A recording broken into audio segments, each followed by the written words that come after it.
que la guerra contra las drogas ha fracasado rotundamente. We need to talk about cocaine. Especially in East Germany, it's really, really easy to get drugs, even hard ones. You can just walk into a club and get your hands on something in under 5 minutes. Europe's cocaine crisis is getting wider and deeper. The coke is everywhere. It's pretty much the most profitable substance in the entire world. From blackmail to kidnappings and torture, criminal gangs have unleashed an unprecedented wave of drug-related violence.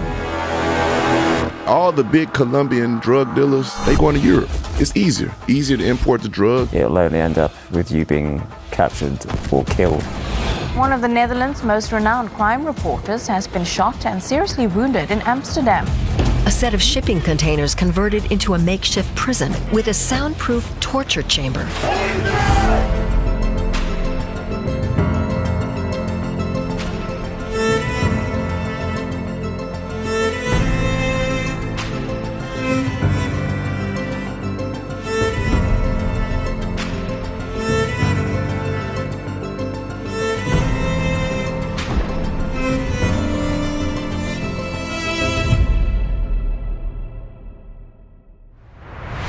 These days, cocaine is everywhere. On TV, in music, in clubs, and at work. You ordered Diet Coke, that's a joke, right? Ooh, girl, bump for life. We wanted to know more about this drug. Where does it come from? What does it do to those who consume it? And why is it all of a sudden flooding Europe? We had a ton of questions. So we started looking for answers. From scientists, experts, doctors, users, and you. A few months ago, we asked viewers of our German channel to share their experiences with cocaine. Nearly 4,000 of them reached out to us. From all their stories, we created these characters. They're based on real people from Germany, but we changed their voices and fictionalized their names. Of course, their stories aren't representative of society in general, but they do help us better understand cocaine. Let's dive in. Right. Tony just started his shift as a doorman at the club, but he's already fighting off exhaustion. I work 12-hour shifts in my main job. It's a 2-shift system, days and nights. A constant, unhealthy change. You just run out of energy after a while. Inside the club, Linda has just arrived. We drop our stuff off at the coat check and head to the bathroom. That's just standard protocol. Across the street, Max and his crew are at their favorite bar. He's feeling tense. I get overwhelmed when everyone starts talking over each other. Upstairs, Nick is getting ready for a long night of World of Warcraft. In the room next door, Lars dodges another call from his parents. They've been blowing up his phone for days. Meanwhile, Marco is the last one left at the office. He has a few more important deals to close. I can work all night and only crash for a few hours around noon. They all have one thing in common. They do coke. They snort the white powder through a small tube, or through rolled up bills. That's not just a cliche. Most people take cocaine by snorting it. Coke is everywhere in Europe. Surveys indicate that over 1.2% of all Europeans between the ages of 15 and 64 do cocaine at least once a year. Among the 15 to 34-year-olds, it's almost 3%. That's roughly 2.7 million people. Es gibt kaum eine Gruppe, in der Kokain nicht angekommen ist. Heike Zurhold is a sociologist and criminologist. We met her at the University Medical Center in Hamburg. She probably knows cocaine users, at least here in Germany, better than any other researcher. Ja, wahrscheinlich. Zurhold studies addiction here at the Center for Interdisciplinary Addiction Research. She's spent the last several years interviewing hundreds of users from all walks of life and their cocaine use. The hype around the substance worries her. So does the fact that many people believe they can handle it just fine. Some can, but others lose control without even realizing it. I'm in love with the coco. Research indicates a trend over the last few years. Young people in Europe are drinking and smoking less on average, but using significantly more cocaine. Heike Zurhold explains this has a lot to do with its ever-increasing availability. Cocaine has never been easier to come by. Global production is hitting new highs every year. and coke is quick and easy to consume, making it a perfect fit for our fast-paced world. But what exactly happens inside the heads of people on cocaine? When we laugh, our brains release dopamine. Dopamine motivates us and drives our desire to take action. It's widely considered a key part of the reward system in our brains. During an orgasm, dopamine levels in the brain rise by about 80%. With crystal meth, that number jumps to around 1,400%, which is why the drug is so incredibly addictive. Da kann man sich ungefähr die Dimension vorstellen, wie stark dieser Kick ist und wie unvergesslich ein solcher Zustand ist schon beim allerersten Konsum. This is Professor Mulick from Chemnitz University. We talked to him for our documentary on crystal meth. The link is in the description. A cocaine rush isn't as intense as the one you get from meth. According to some estimates, coke increases dopamine release by around 200 to 400% when it's snorted, depending on dosage and purity. Still, it's a massive kick. Crushing that powder almost felt like a ritual because you knew that very soon everything would feel a bit more intense. Everything would shine a bit brighter. I can feel it in my nose, feel it slowly running down my throat. That's how you know it's getting into your system. Your heartbeat picks up, everything is pulsing. Your whole body is tingling and you can automatically feel your mood go up. And all of a sudden you feel strong and pumped. I feel prettier on the outside too. Like I'm growing from the inside. You just feel bigger and extremely confident. I'm just happy, man. Like, genuinely happy. I get to enjoy life. It's just a really cool feeling. From the nasal cavity, the substance quickly makes its way through the mucous membrane and into the brain. The high kicks in within just a few minutes. Heart rate and blood pressure rise. Breathing gets faster and body temperature starts to climb. With cocaine, the most intense part of the high hits within 15 minutes. That's when you reach peak euphoria and feel the most uplifted. It keeps you awake and makes you feel invincible, cool, and uninhibited. Over the next hour or so, that effect fades. There are many reasons why people use cocaine. Sociologist Heike Zurhold has identified 4 main user groups, and they correspond surprisingly well with what our community told us in their messages. By far the largest group is recreational users. I heard Jesus did cocaine on a night out. I can feel my face when I'm with you. Many users take cocaine at parties, mostly on weekends. The problem is that some end up taking too much of it or mixing it with alcohol. Linda is one of them. Tonight, she wants to go all in. Have fun, a couple of beers, a couple of lines, connect with friends. I guess that's what I want out of a good night out. It only takes a quick trip to the club bathroom to shake off all that nasty weekday stress. Linda feels awake, confident, and ready to party till dawn. That's when the grinning starts. They've done a line and I've done a line, and we all just look at each other and smile. To really feel the music at a concert. Without it, you couldn't really last a whole night at a Berlin club. Linda doesn't stop at one line. To make it through the whole night, she'll be heading to the bathroom a few more times to top herself up. After an hour, the effect is gone. That's when many feel the need to take more. Zurhold urges users to keep track of time and take long breaks between doses to avoid ODing. For Linda and other users, partying on cocaine has another beneficial side effect. She can handle more alcohol. At least, that's what it feels like. So she has a few more drinks than usual, and she's not alone. Man hat oft das Gefühl, dass man unter Kokain nicht betrunken wird. Das ist aber falsch. Natürlich wird man auch betrunken, man merkt es nur nicht. Und das ist eine große Gefahr. The mix of cocaine and alcohol creates a byproduct called cocaethylene in the body. It acts similarly to cocaine, but stays in the system much longer. That increases the risk of a fatal overdose by up to 25 times. When you work the door at a club, alcohol is off limits. But before his shift, Tony's already done his first line of the night. Sometimes I'll do it with a coworker, as a sort of social interaction, you know? Tony belongs to the second group, those who use cocaine as a social icebreaker, to loosen up around other people. He's shy and introverted by nature, which isn't always ideal when you work as a bouncer. Making small talk with guests is much easier on coke. These days, it just helps me talk through all the crap you have to say all night. Like, hey, what's up? Can I see some ID? And I'm gonna have a look at your bag.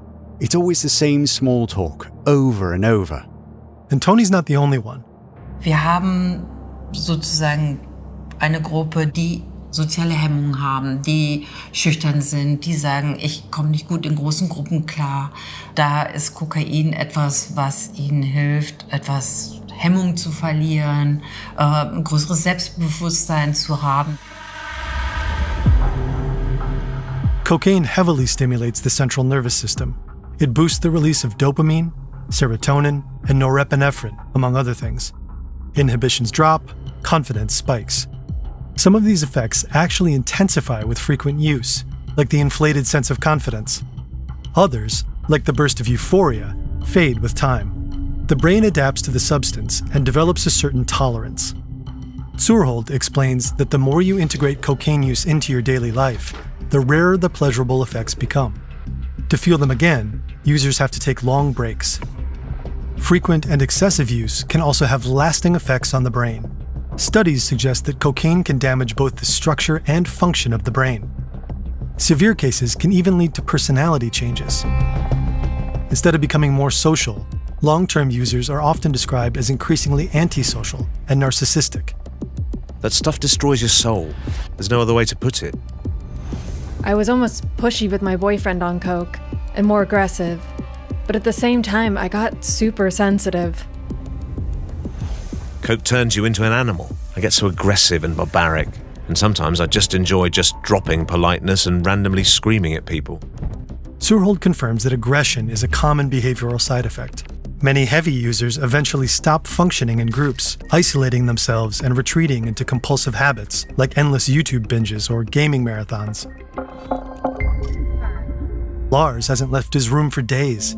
He skipped work 3 days in a row. He's basically done nothing but order pizza, scroll through TikTok, and snort coke. Max would also prefer to crash in his couch, but he's forced himself out tonight, and coke helps him cope with larger groups of people. If I'm invited somewhere, like to a loud bar with 10 people talking at once, I just know I'll need a line beforehand. Otherwise, I can't handle it. All those people talking over each other and that heavy background noise. Something strange happens when Max does coke. Instead of stimulating him, it calms him down. It slows his thoughts. That's because Max has ADHD. Of course, I feel more awake in general, but when you have ADHD, everything just starts to feel calmer. Because all that stuff that usually floods in, you can suddenly filter out and focus really well. Max uses coke as a sort of self-prescribed medicine. That puts him in the next user group, self-medicators. Zurhold says that for people with ADHD or depression, cocaine can subjectively feel like it helps, although in reality, it makes it worse. The way cocaine acts is similar to some ADHD meds. Put simply, it stimulates areas of the brain that tend to be underactive in people with ADHD. For example, a cocaine-infused dopamine surge can temporarily compensate for an ADHD-related lack of dopamine, making affected users feel calmer and more focused. But this relief can backfire fast. People who get used to solving their problems with cocaine are at a higher risk of slipping into addiction. Those post-high crashes can deepen depression and even increase the risk of suicidal thoughts. Real help doesn't come from a substance. It comes from reaching out and getting support. Max started using more and more too. What began as occasionally before going out turned into every day at work. If I knew I had work on a larger project, then I'd treat myself to a little bump to get started, sometimes even in the morning. But most of the time I just start using around midday.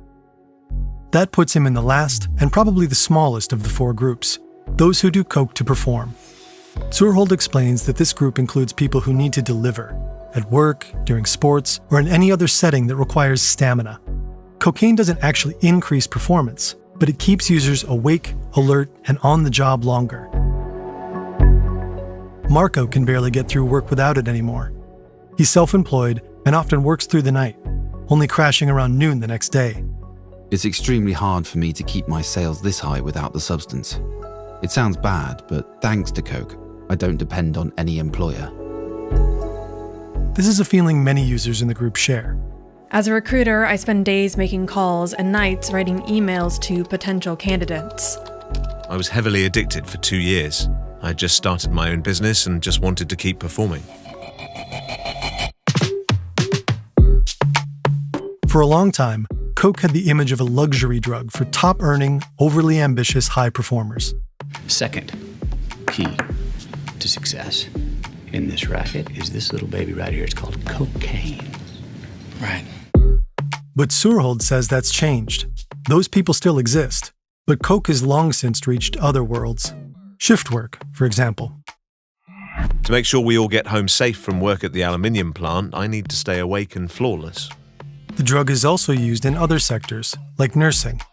I do coke to get through my hospital shifts. In my first year as a social care worker, I did 0.5 gram per 5-hour shift.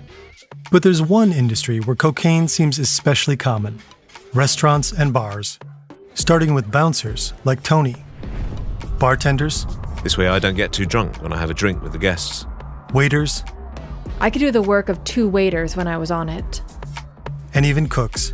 And I think gastronomy is one of the worst industries for it. Like 70 to 80% of the people there do it.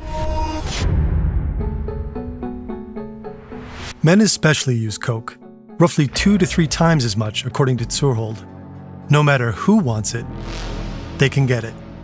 Ridiculously easy and incredibly fast. Linda lives in a small town in eastern Germany.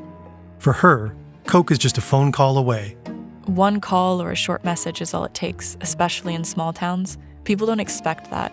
But I feel like, especially in East Germany, it's really, really easy to get drugs, even hard ones. It's no different for Tony at the club. Even if you don't know anyone in the city, you can just walk into a club and get your hands on something in under 5 minutes. I promise.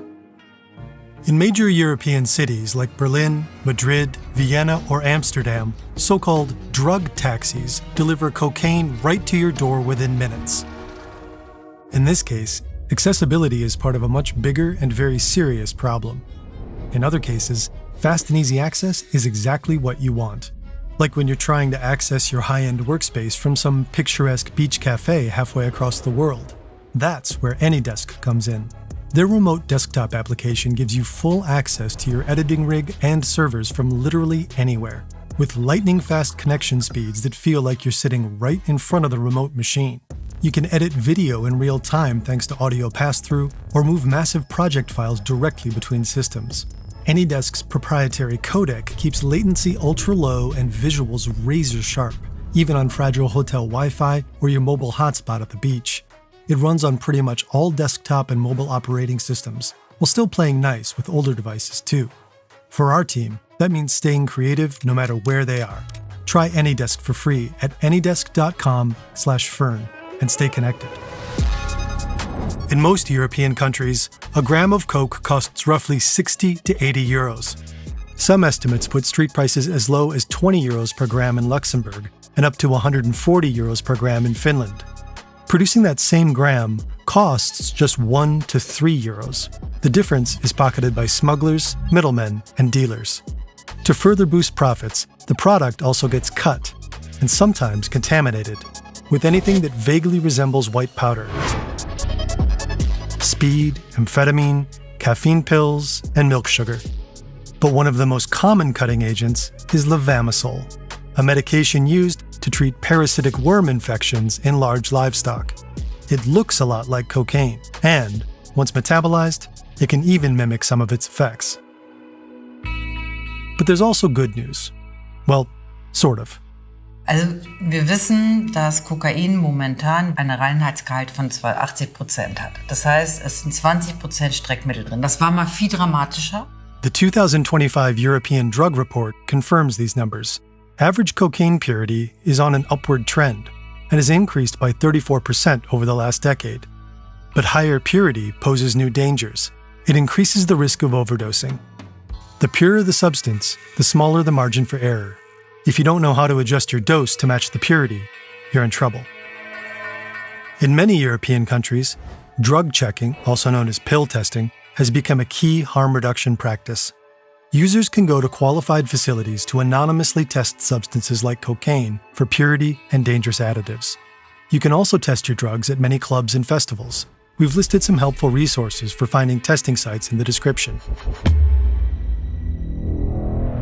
But the purest cocaine, of course, is still found where it all begins. Here, in Colombia, on the eastern slopes of the Andes, grows an inconspicuous green shrub, the coca plant. It's been part of South American indigenous culture for thousands of years. People here were already chewing coca leaves some 4,000 to 8,000 years ago. Ever since, coca leaves have been serving as fuel for exhausting journeys across the towering Andes. The Inca treated the coca plant as sacred. They often used it in rituals and religious ceremonies. In the early 17th century, sailors brought coca leaves from South America to Europe. By the mid-19th century, German chemist Albert Niemann discovered that he could extract a white powder from them. He called it cocaine. In 1862, German pharmaceutical company Merck first produced the substance for commercial sale. A year later, French chemist Angelo Mariani created a medical cocktail made from Bordeaux wine and coca leaves. This special wine was produced by soaking 60 grams of coca leaves in a liter of wine for 10 hours. The alcohol drew out the active compound in the coca leaves. Rumor has it, Mariani originally created the drink as medicine for an actress suffering from depression. Later on, it allegedly became Pope Leo XIII's favorite drink. A few years later, American pharmacist John Pemberton took inspiration from Mariani's concoction. Alcohol was controversial in the US back then, so Pemberton dropped the wine and added cola nuts, which contained caffeine. Then he flavored the bitter drink with lavender, caramel, cinnamon, and sugar, and topped the bottles off with soda water. In 1886, the first iteration of Coca-Cola was born. At first, a liter of Coca-Cola reportedly contained about 250 milligrams of cocaine. Some sources have even speculated about an insane 3.5 grams per bottle. The exact formula and cocaine content remain a secret to this day. It's possible the drink never actually contained cocaine, but mainly ecgonine, a natural but non-addictive coca compound. Cocaine was already used in medicine before the invention of Coca-Cola, first in analgesic eye drops and later as a local anesthetic. By the late 19th century, cocaine was all over Europe. Snorted or consumed as menthol eucalyptus lozenges to cure sore throats, 1 pill every 4 to 6 hours, each containing around 3 milligrams of cocaine. Kids were even given cocaine toothache drops, sold at the pharmacy, no prescription needed. Then, in 1914, the Harrison Narcotic Act took effect in the US, banning cocaine from soft drinks and over-the-counter drugs. That same year, World War I broke out, and British soldiers started using cocaine as a stimulant. By World War II, German, British, American, and Japanese troops all turned to amphetamines. You may have heard of tank chocolate or airman's marzipan. Today, the medical use of cocaine is limited to a few rare cases where it's still used as a local anesthetic. You won't find it in sodas or on pharmacy shelves anymore. And yet, global cocaine production is at a historic high. Today, most of the cocaine sold and consumed around the globe comes from just 3 countries: Peru, Bolivia, and above all, Colombia. The coca plants are grown on vast plantations alongside bananas, coffee, and palm oil. For many farmers, coca makes economic sense. The plant is resilient and can be harvested up to 7 times a year. Growing coca is often far more profitable than farming legal crops. The income I earn from coca allows me and my family to get what we need to live. Only the essentials. There are different ways to produce cocaine, but all of them start the same way, with harvesting, which is done entirely by hand. First, the leaves are chopped up. Then, they're sprinkled with fertilizer and dusted with lime. The fertilizer helps release the active substance from the coca leaves. The mixture is often soaked in gasoline to boost extraction. Most farmers work with little to no protective gear. Then the leaves sit overnight in large barrels or holes in the ground. They're repeatedly doused with gasoline, stirred, and stomped on until the concoction starts to curdle. After the liquid is extracted from the mixture, sulfuric acid and water are added to it. This pulp has to be filtered again until you get this thick paste, the so-called cocoa paste. In the final stages, adding carbonate salt and diethyl ether produces a white mass that the workers dry by boiling. A few final chemical tweaks create the fine white powder that ends up in millions of noses around the world. In 2022 alone, an estimated 2,700 tons of cocaine were produced in South America.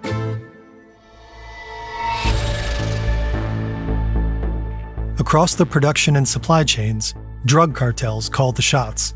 For decades, authorities worldwide have been waging a bitter war against them.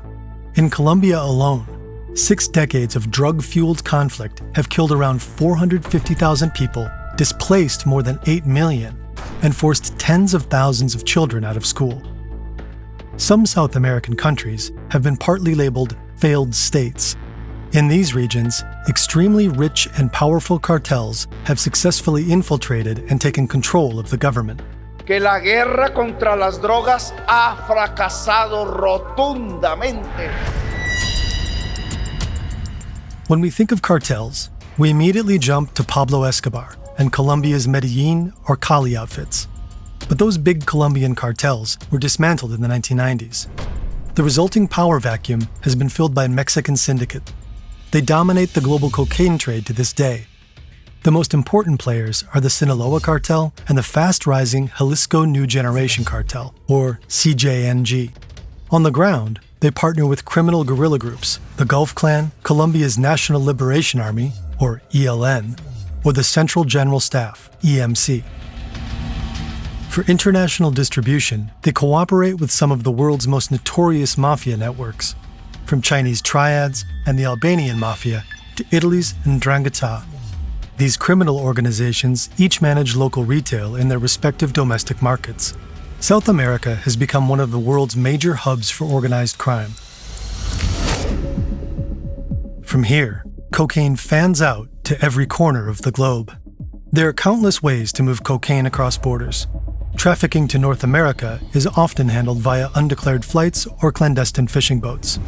It's a never-ending cat-and-mouse game between traffickers and law enforcement agents, one that forces smugglers to get creative. Some cartels have started to build their own semi-submersible high-tech vessels. We made a whole video about these so-called narco-subs, the link's in the description. Most of the cocaine heading to Europe is hidden in massive cargo ships. This contraband has been found inside all kinds of objects: books, surfboards, car tires, pumpkins, and even inside walking aids for the elderly. But one hiding place still reigns supreme for all EU-bound traffic: banana crates. About 200 million banana boxes are imported into the EU each year. Finding the ones stuffed with cocaine is like looking for a proverbial needle in a haystack. The North Sea has become one of the main entry points. The port of Antwerp, in Belgium, is widely considered Europe's biggest drug gateway, followed by Rotterdam in the Netherlands. But Hamburg, Germany's biggest port, is quickly catching up. These German customs officers are desperately trying to find a few kilos of coke hidden somewhere inside a giant cargo ship. But even if they do find the stash, it'll barely put a dent in the avalanche of illegal drugs moving across borders. In 2004, German authorities seized just under a ton of cocaine. By 2024, that number had jumped to over 40 tons. This is in line with a Europe-wide trend. In 2023, a total of 419 tons of cocaine were seized, marking the 7th consecutive annual high. Tatsächlich stellen wir und die Polizei auch fest, dass egal wie viel Kokain wir sicherstellen, das hat keine Auswirkung auf den Straßenverkaufspreis oder auf die da zur Verfügung stehende Menge. Also das tatsächlich, es ist unbeschreiblich viel. And along with this white powder moving into Europe comes another harmful phenomenon: violence. This is a street in the heart of Amsterdam, filled with bars and restaurants. It's July 2021, just before 7:30 p.m. A man in a light-colored suit walks down the street, eyes fixed on his phone. His name is Peter de Vries. He's one of the Netherlands' most famous crime reporters, a familiar face on TV when it comes to the mafia or organized crime. Right now, he's investigating a Moroccan group known as the Mokra Mafia, another organization heavily involved in cocaine trafficking. De Vries is advising the key witness in a major trial.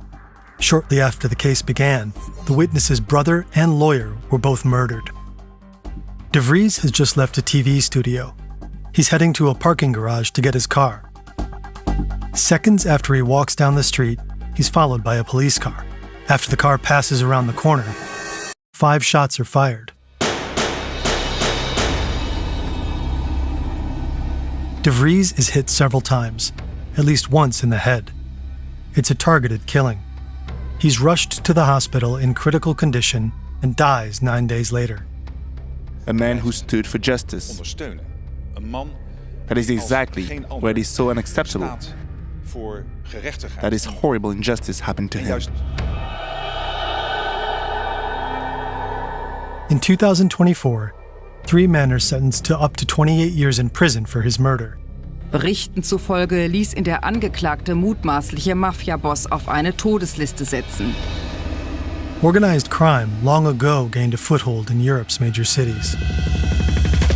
In 2016, a severed head was found outside an Amsterdam cafe alleged to be a hangout for drug dealers. In Sweden, gang and drug-related violence has been claiming more and more lives in recent years. In some cases, even teenagers were recruited as hitmen. In 2024, several explosions and shootings in the German city of Cologne were linked to drug-related gang violence. According to the European Monitoring Center for Drugs and Drug Addiction, violence and homicide are major manifestations of the illegal drug trade. A Dutch research team found that these killings are often acts of compensation for failure to pay for or deliver drugs. Other attacks are meant to intimidate rivals or assert a certain position in the scene. It's actually a lot like it is in the movies. Cocaine represents deadly narcissism and toxic masculinity, but also power and wealth in general, luxury and excess, the ultimate fantasy of defiance and freedom. That image still seems to appeal to a lot of people, and not all of them are criminals.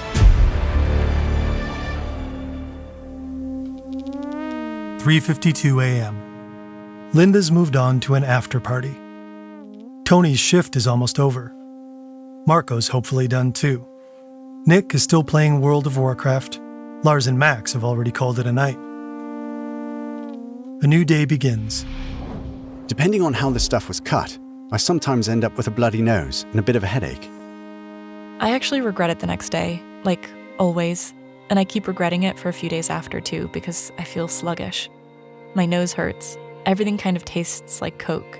Life just feels a bit dull, with less drive and less joy.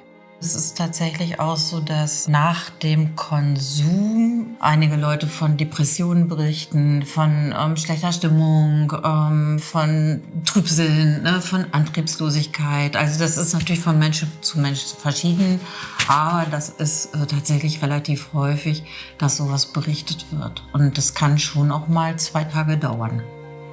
That's why long breaks between doses are so important, because for those who use too much too often, the side effects can hit hard. Many heavy users experience heart palpitations. Extreme cases can lead to full-on heart attacks. Some people get paranoid because they feel like something's crawling under their skin, as if they had insects inside their body. Over time, Lars's cocaine use has spiraled out of control. He cut off contact with his family and friends and ignored their calls. At some point, his roommate felt obliged to call his parents. They cried on the phone when he broke it to them.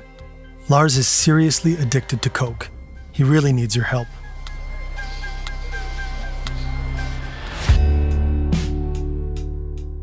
Today, they're picking him up from rehab.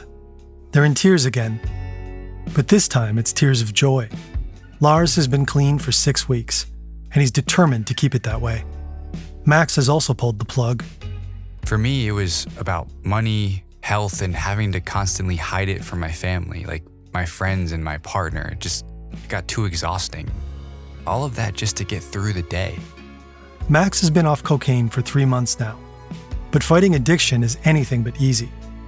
It's the psychological addiction that's so hard to overcome, and that's often much tougher to beat than anything physical. It's hard to capture addictiveness in a single chart, but researchers have spent years mapping and comparing psychological and social harm across substances. Cocaine consistently ranks among the most addictive drugs, legal or illegal. When it's smoked as crack, it even tops the list. Getting off the drug means constantly fighting that little voice in your head, that voice that keeps whispering, you can't make it through a long party night without coke. You can't do your job at the door unless you're high. Gaming is only fun when you're wired. At some point I was using every day. That dopamine hit is actually pretty wild when you're gaming. But then I cut back and realized I couldn't really enjoy it anymore without coke.